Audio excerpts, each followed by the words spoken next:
नमस्कार। तुला राशि के सभी दर्शकों का बहुत बहुत स्वागत। आज एक विशेष चर्चा इस बात पर होगी कि तुला राशि पर अभी तक 28 जुलाई से 13 सितंबर तक ये मंगल ग्रह शत्रु राशि में द्वादश भाव में नुकसान करने के लिए बाध्य कर रहा था तुला राशि को। तुला राशि पीड़ित थी, खर्चों से परेशान थी, लेकिन जितना आपने खर्च किया है, जितना लॉस हुआ है, उससे 10 गुना लाभ अब आपको होगा, क्योंकि अब आपके कुंडली में तुला राशि के अनुसार बन चुका है महालक्ष्मी राजयोग। चंद्र मंगल का महालक्ष्मी राजयोग जब बनता है, ये असीमित धन देता है और धन संबंधी जो भी परेशानियां वो नहीं आती। इन दोनों ग्रहों की यहाँ पर सप्तम भाव पर जो दृष्टि है, तो आपकी मैरिज लाइफ में जो उतार चढ़ाव देखने को मिल रहे थे वो अब नहीं होंगे। एक साइड इफेक्ट जरूर बाकी है कि ये जो पिता और पुत्र है, पुत्र और पिता, सूर्य और शनि की अभी दृष्टि 17 अक्टूबर, एक महीना, और 17 सितंबर से 17 अक्टूबर तक ये कार्यकाल क्षेत्र ऑक्यूपाई करते हैं सूर्य हर वर्ष। इस वर्ष एक दिन लेट हुआ है, कोई बात नहीं, लेकिन द्वादश भाव में बन रहे तुला राशि के जो योग हैं, अब 2 अक्टूबर के मायने बदलने वाले हैं तुला राशि पर। तुला राशि पर बुध का प्रवेश एक्स्ट्रा ऑर्डिनरी लाभदायक होगा, क्योंकि भाग्य स्थान है आपका। तुला का जो भाग्य स्थान है, उसका जो स्वामी है वो तुला राशि के साथ होगा, यानी कि आपका भाग्य आपके साथ होगा। जो काम चाहेंगे वो बनेगा। बोलने की कला बहुत अच्छी आ जाएगी आपको।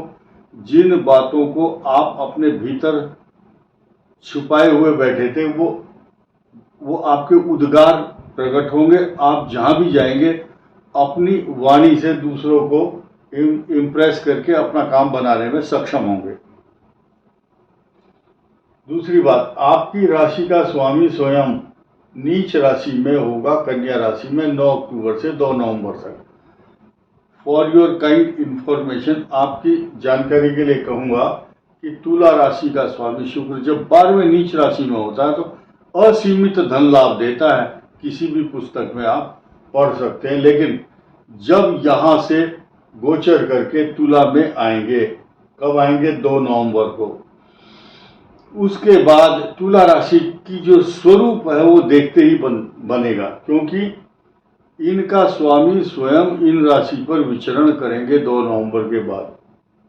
ये एक स्पेशल अच्छी कंडीशन होगी, और धन स्थान में उस समय आपके मंगल स्वग्रही होकर अपने ही घर का स्वामी धन कुटुंब वाणी स्थान में जब आएंगे, तो तुला राशि के लिए उन्नतिदायक, धनदायक स्थिति रहेगी। फिलहाल आपकी 27 अक्टूबर तक जो पोजीशन है, अधिक क्रोध, चिड़चिड़ा स्वभाव, कभी बुखार, खांसी, जुकाम, और जिनके मंगल इफेक्ट करते हो लगन को, वो लोग एंटीबायोटिक, एंटी एलर्जिक ऐसी दवाई खाएंगे। नाक, कान, गला और सिर, ईएनटी बॉडी, खास तौर से सिर को या ईएनटी बॉडी में कुछ प्रॉब्लम उत्पन्न करता है मंगल जब गोचर में आता है तुला राशि में। तो फिलहाल आप ध्यान देंगे कि चित्रा, स्वाति, विशाखा, ये जो नक्षत्र हैं, इनका प्रतिनिधित्व करने वाली तुला राशि मंगल और चंद्रमा से जब आक्रांत होगी या सुशोभित होगी या ऑक्यूपाई करेंगे, मंगल इसको कर रहे हैं 27 अक्टूबर तक। ये पोजीशन अद्वितीय इसलिए भी होगी क्योंकि नवम पंचम का राजयोग यहाँ बना हुआ है, बृहस्पति और मंगल का। एक नवम पंचम यहाँ है और दूसरा नवम पंचम का योग यहाँ पर है। आपका संतान का योग बहुत अच्छा है, आपकी संतान की तरक्की लिखी हुई है। जो स्टूडेंट तुला राशि वाले हैं या सीनियर सिटीजन हैं, उन सब के लिए कहना चाहूँगा, स्टूडेंट के लिए तो बहुत अच्छा परिणाम देने वाला समय चल रहा है, क्योंकि बृहस्पति की यहाँ पर दृष्टि है एजुकेशन हाउस पर। और जो सीनियर सिटीजन की बात कर रहे थे, तुला का अष्टम भाव पर दृष्टि डालना। जो सीनियर सिटीजन है या वैसे भी जो लोग बच्चे, खासतौर से छोटे वाले बच्चे जिनका चित्रा नक्षत्र होगा, स्वाति होगा तो बुद्धि भ्रमित करता है और विशाखा होगा तो रोग कारक है आपके लिए। लेकिन शनि की महादशा जिनकी चल रही है उनके लिए बहुत शुभ परिणाम देने वाला ग्रह चल रहा है। बृहस्पति और शनि में से शनि अच्छा है। बुध की महादशा विदेश ले जाएगी तुला राशि वालों को, अगर तुला लग्न है तो खास तौर से, या फिर आपका कर्क लगन है तो भी विदेश यात्रा का। अब 1 नवम पंचम मैंने आपको बताया, साथ ही साथ राहु केतु विशेष रूप से बैंकों में या आपके जो खजाना है उसको भरने के लिए तैयार बैठे हुए हैं। और आपकी ऐसी प्लानिंग बन रही है, चाहे होटल का बिजनेस है, चाहे दूध के प्रोडक्ट, ठेकेदारी या नौकरी है, असीमित धन का लाभ होने वाला है। और कब तक होगा ये? 6 दिसंबर 2026 तक। लिख लीजिए आप, कम से कम अभी 12 महीने और 13 महीने बचे हुए हैं। आफ्टर 14 महीने तक आपको धन से संबंधित समस्या आने वाली अब नहीं है।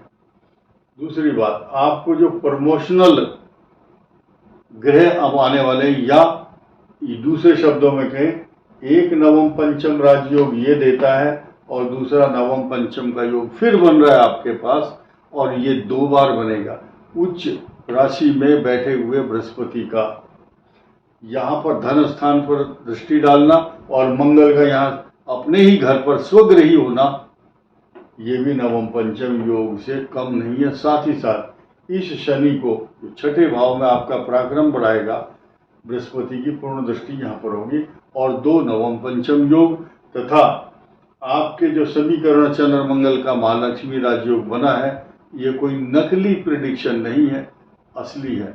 और एक नया उपाय मैं आपको बताना चाहूँगा कि आपके घर में अगर अशांति है, रोग है, कोई कष्ट है, कोई झगड़ा है, कोई विवाद है, सास बहू का हो चाहे पिता पुत्र का हो, तुला राशि ये चित्रा स्वाति विशाखा नक्षत्र वालों के लिए छोटी सी इतनी बड़ी पोटली बनाइए, पीली सरसों लीजिए और इतनी बड़ी पोटली बना करके और उसको रबड़ बैंड लगाइए या फिर धागे से बांधिए। वो धागा भी होगा लाल रंग का, रेड कलर, क्योंकि द्वितीय भाव है, द्वितीय भाव धन का है, इसलिए लाल धागा लीजिए। इतना बड़ा छोटे से वह कपड़े में या किसी भी ऐसी चीज में जो आप संरक्षित कर सकते हैं, बांध करके अपने गेट के इनसाइड में, आउटसाइड नहीं, अंदर की तरफ टेप से चिपकाएं या धागे से बांध कर लटकाएं।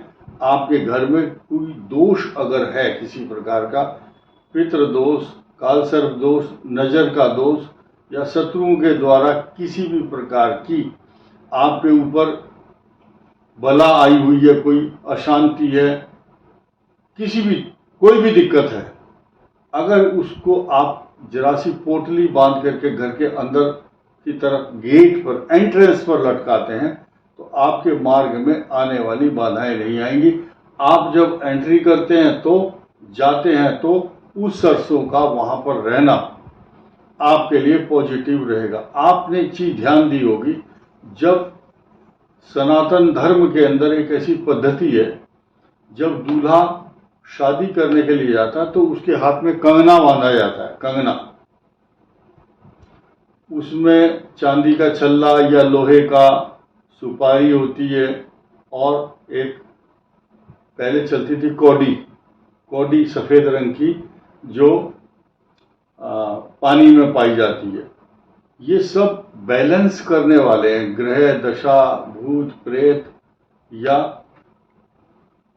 कोई बाहर की बलाएं ना आए, इसलिए उसमें सरसों भी बांधी जाती है। तो ये एक प्राकृतिक उपाय है, सदियों से चला आया, हम लोग भूलते जा रहे हैं। ये उपाय करने से आपको बहुत लाभ होगा। इस वीडियो में इतना ही। धन्यवाद, नमस्कार।